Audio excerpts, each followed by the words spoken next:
Analysons les méandres de la manipulation du régime cannibaliste du Togo, aidé par certains affamés vidéastes, panafricanistes, médias, journalistes sur les réseaux sociaux.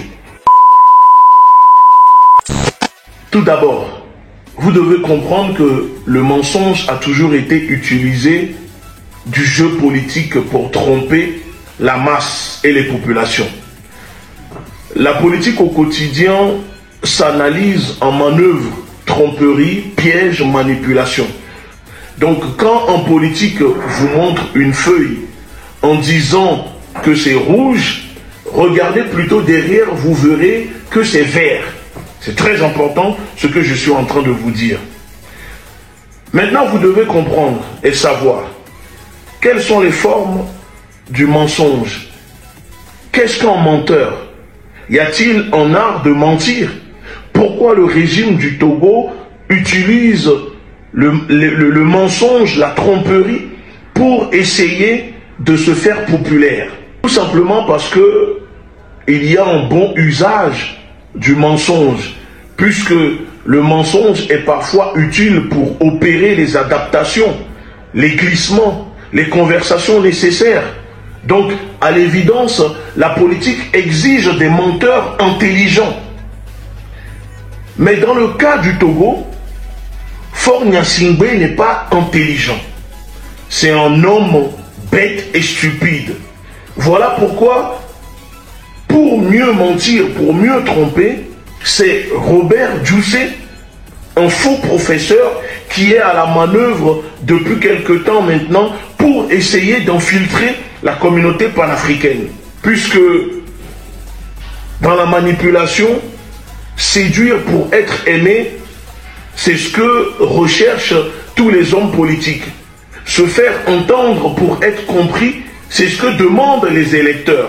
Donc quand le régime du Togo essaye d'utiliser certains panafricanistes proches du régime, ou payés, ou peut-être pas, pour duper, manipuler, mentir aux populations togolaises surtout, mais aussi africaines, pour porter la veste du régime panafricain, c'est une façon de tromper, puisque gouverner, c'est faire peur, et rassurer, parce que la peur est une arme politique pour gouverner.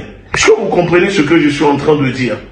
Donc moi, ce que j'observe, c'est que le régime du Togo utilise à chaque fois, quand il y a une crise politique dans la sous-région ou au sein de la CEDEAO, le régime du Togo utilise cela pour essayer de se positionner en essayant de faire oublier la barbarie, le cannibalisme, les atrocités, les crimes contre l'humanité que ce régime fait subir au peuple togolais depuis bientôt 60 ans.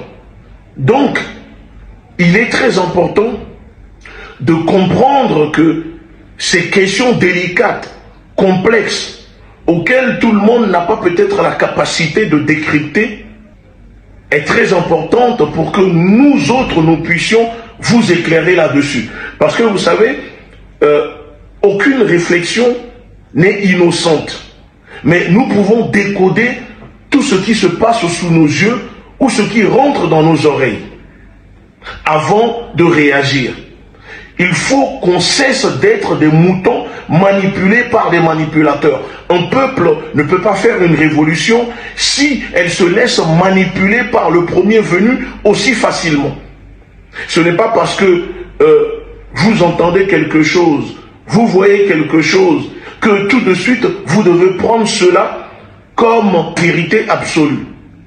Parce que dans la vie, il y a deux manières d'obtenir ce que l'on veut. Il y a la méthode autoritaire et la manipulation douce. C'est très important de comprendre ce que je suis en train de vous dire. Parce que les hommes politiques, les intellectuels et les médias utilisent en plus de ce que je viens de vous dire souvent le triangle rhétorique pour duper la masse. Le triangle rhétorique, c'est ethos, pathos, logos, pour manipuler et convaincre les esprits non éclairés comme nous. Vous comprenez? Donc, maintenant que je viens de vous expliquer tout ça, la question que je vais vous poser, qu'est-ce que gagnerait le régime du Togo pour se faire passer pour le sauveur du peuple nigérien? Regardez, il y a des gens qui font des vidéos, des médias qui font passer le gouvernement sanguinaire du Togo comme héros qui vient en aide au peuple du Niger. Il y a une aide humanitaire qui est bloquée par le gouvernement togolais au port du Togo suite aux sanctions illégitimes, illégales portées à l'encontre du peuple souverain du Niger, que le Togo, le gouvernement togolais applique bien sûr. Donc le gouvernement togolais bloque l'aide humanitaire pour le Niger et subitement on nous annonce que le gouvernement togolais accepte de convoyer l'aide humanitaire bloquée au port de Lomé au peuple du Niger. Et donc le gouvernement togolais serait un héros qui refuse de participer aux sanctions de la CEDEAO. Mais c'est quand même bizarre. Si le gouvernement togolais voulait faire cela, pourquoi le gouvernement togolais a-t-il attendu que ce soit un blanc, un simple fonctionnaire de l'ONU, le secrétaire général de l'ONU, Guterres, qui demande au gouvernement togolais de laisser passer l'aide humanitaire pour que le Togo se plie en acceptant cela? Donc cela démontre que l'unité africaine n'existe pas, que tout ce que certains panafricanistes proches du régime essayent de faire croire ne serait que fictif.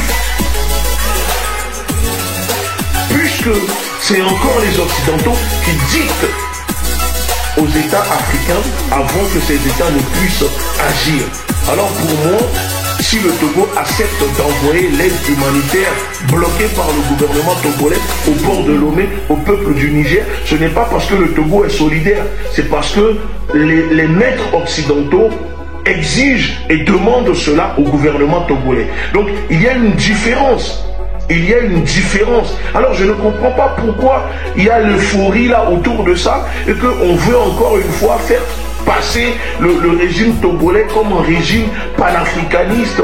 On veut nous vendre le régime togolais. Pourquoi il y a des gens en ce moment qui s'efforcent à réhabiliter le gouvernement togolais au détriment des souffrances, des douleurs que vivent les populations togolaises depuis maintenant 60 ans, dirigées par Faure Gnassingbé, mais avant lui son père. On peut soutenir, excusez-moi, le peuple du Niger sans forcément sacrifier le peuple du Togo. On peut soutenir le Niger tout en dénonçant la barbarie que les Togolais vivent. Et moi, je n'accepterai jamais de voir certains panafricanistes vouloir réhabiliter le régime du Togo, Robert Doucet, parce que ce régime leur donne quelques miettes, quelques billets de francs CFA. Et donc, vous allez essayer de duper les populations. Ça ne va pas, ça ne passera pas. Et s'il faut que la confrérie des frères panafricains, la LDNA, puisse répondre, et que si on doit mener une guerre contre vous sur les réseaux, nous allons le faire. Mais il est hors de question de sacrifier les Togolais pour faire passer ce régime barbare comme héros auprès du peuple nigérien et africain. C'est tout ce que moi je voulais dire.